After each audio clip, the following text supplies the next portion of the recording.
ஆடையில் 4 துளை பட்டன்களை பொருத்துதல். தட்டையான பட்டன்கள் எப்போதும் 2 துளைகளுடன் மட்டும் வருவதில்லை. தட்டையான பட்டனின் மற்றொரு வகை 4 துளைகள் உள்ள பட்டன்கள்.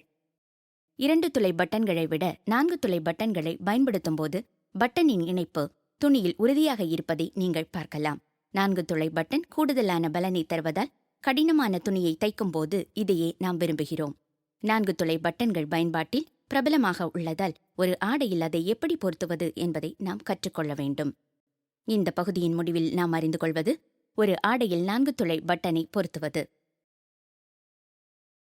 ஒரு மாதிரி துணித்துண்டில் 4 துளை உள்ள பட்டனை பொருத்த உங்களுக்கு தேவைப்படும் கருவிகள் மற்றும் பொருட்களை நாம் முதலில் தெரிந்து கொள்வோம். நமக்கு தேவையானது 4 துளை உள்ள பட்டன், நூல், ஊசி, விரல் கவசம், ஒரு துணித்துண்டு, சிறிய கத்தரிக்கோல்.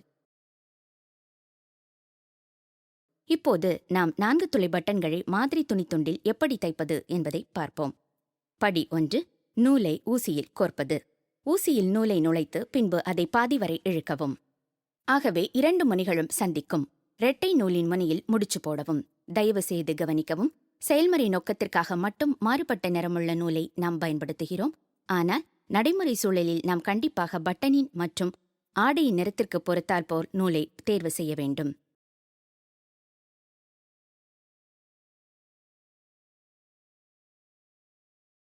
படி 2. துணியின் வழியாக தைத்தல். உங்களுக்கு பட்டனை எங்கே பொருத்த வேண்டுமோ அந்த நிலையில் துணியின் முன்பக்கத்தின் வழியாக ஊசியை நுழைக்க வேண்டும். எல்லா அடுக்குகளின் வழியாக நுழைப்பதால் அது பாதுகாப்பான அடிநிலையை தருகிறது. திரும்பவும் துணியின் வழியாகவே தைக்கவும்.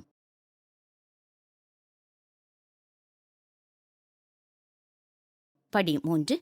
பட்டனை அதன் நிலையில் பொருத்துதல்.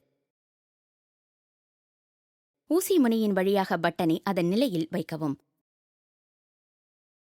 பட்டனின் மேல் வழியாக போய் குறுக்காக உள்ள துளைகளின் வழியாக மீண்டும் கீழே நுழைத்து துணியின் பின்புறத்தின் வழியாக நுழைக்கவும்.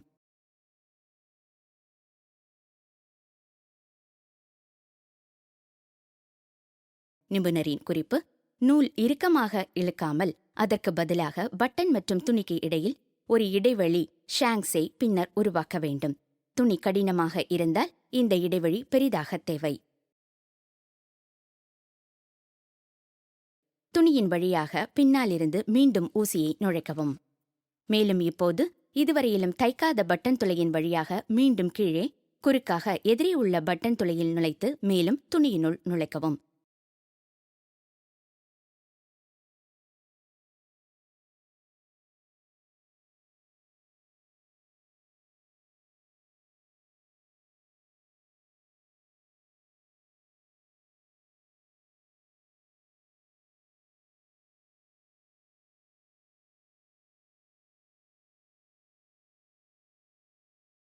துணி மற்றும் பட்டனின் வழியாக லூப்பை 2 முறை திரும்பச் செய்யவும்.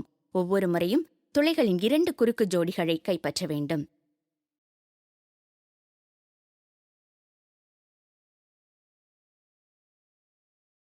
படி 4.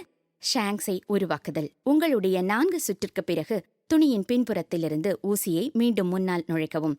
ஆனால் இந்த முறை பட்டனின் வழியாக நுழைக்க வேண்டாம். இதற்கு பதிலாக நூலை இடைவெளியில் உள்ள தளர்வான நூல்களை சுற்றி சுற்றவும்.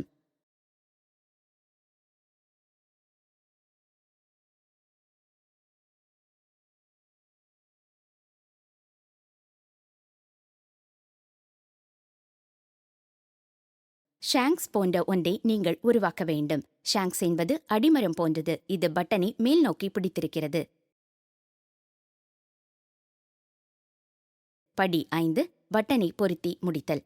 மேலும் ஊசியை ஷாங்ஸ் வழியாக 2 முறை இழுத்து மேலும் துணியின் வழியாக பின்னால் நுழைக்கவும்.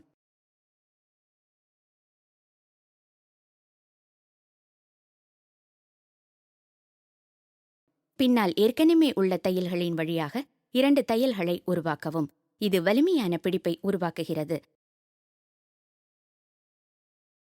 கடைசி தையலில் ஒரு வளைவை உருவாக்கவும். மேலும் ஊசியை வளைவின் வழியாக இழுக்கவும். இப்போது நூலின் முனையை வெட்டவும். ஆகவே நீங்கள் எதையும் தொங்கவிடக்கூடாது. மேலும் இது ஒரு பட்டனை நாம் எப்படி தைக்க வேண்டும் என்பதின் அடிப்படை.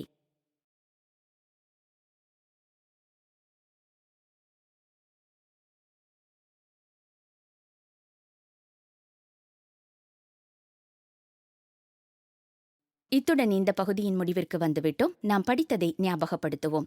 4 துளை பட்டனை தைப்பது எப்படி என்பதை நாம் படித்தோம். இதன் முக்கிய படிகளை பார்ப்போம். படி 1 ஊசியில் நூல் கூர்த்தல். படி 2 துணியின் வழியாக தைத்தல். படி 3 பட்டனை அதன் நிலையில் வைத்து பொருத்துதல். படி 4 ஷாங்ஸை உருவாக்குதல். படி 5 பட்டனை பொருத்தி முடித்தல். 4 துளை உள்ள பட்டனை பொருத்துவது எப்படி என்பதை நாம் இப்போது படித்தோம். நம்முடைய அடுத்த வகுப்பில் ரெயின்ஃபோர்ஸ்ட் பட்டனை பொருத்துவதை பற்றி படிக்கலாம்.